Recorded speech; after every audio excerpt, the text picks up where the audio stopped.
Kaixo Gaione. Hola, kaixo, egunon. Trikitzen gaude, trikitz jostailu dendan, jostailu denda batentzako suposatzen dut gabonak goi denboraldia izango direla, ezta? Bai, ointxe da, gure momenturik altuena, hori, eta gainera orain olentzetotarako, gure kasuan, hemen Euskal Herrian bentsat, ez? Hemen erregetan egiten da, baina ezen beste. Gehiago erosten da olentzerorentzako. Bai, dudarik gabe. Eta zuek noiz eta nola hasten zarete prestatzen gabonen etorrerarako, genero gehiago ekartzen, suposatzen dut egun hauetan ere oi baino langile gehiago egongo zaretela hemen dendan. Bai, bueno, materiala erosten, ze gauza berri dauden eta olako gauzak, uztailean hasten gara, uztailaren bukaeran, irailean. Hasten gara katalogo berriak, komertzialak ikusten. Gauzak etortzen dira urriaren bukaeran, azaroan, oraintxe bertan daude gauza batzuk oraindik ez direnak iritsi, baina bai, guretzat denboraldia hasten da askoz lehenago. Eta gero bai, egoten gara guk 3 pertsonen artean 3 bazkide gara, eta bueno, eurek aldeutenian etortzen dira dendara ere, eta gero badugu beste pertsona bat gurekin lan egin zunak, garai honetan laguntzen diguna ere. Gaur bertan esaterako, abenduaren 12 da, eta goiz partean hemen sartu irtena ez da eten.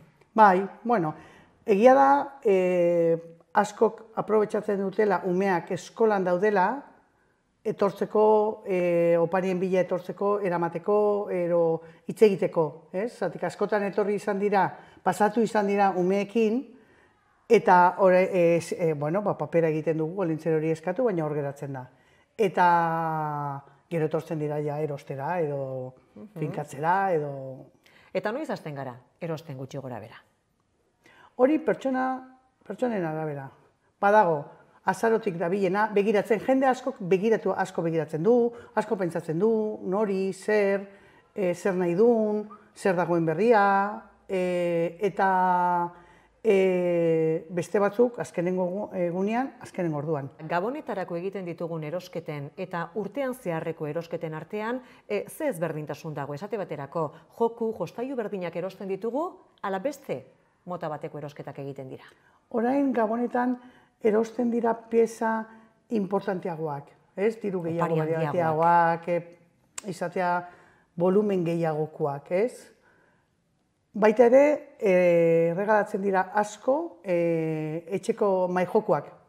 Ez, Gabonetan etxean bat-batean elkartzen gara pertsone desberdinekin, hori, agian urte osoan ez geranak asko ikusten, eta nola etxean egoten garen, maijokoak saltzen dira. Helduentzat, edo adin guztientzat, edo badira.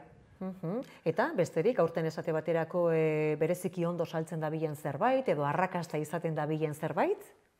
Guretzat, momentu honetan, trenak oso ondo saltzen dira. Guk badugu hemen tren bat, eta umeak asko jolasten dute, eta ikusten da, erabiltzen dutela, eta horrek laguntzen digu ere, trena saltzen. Eta batez ere hori, eta gero badaude puzleak beti saltzen dira, badaude adin guztietarako, eta betik puzleak Gabonetako opari bada.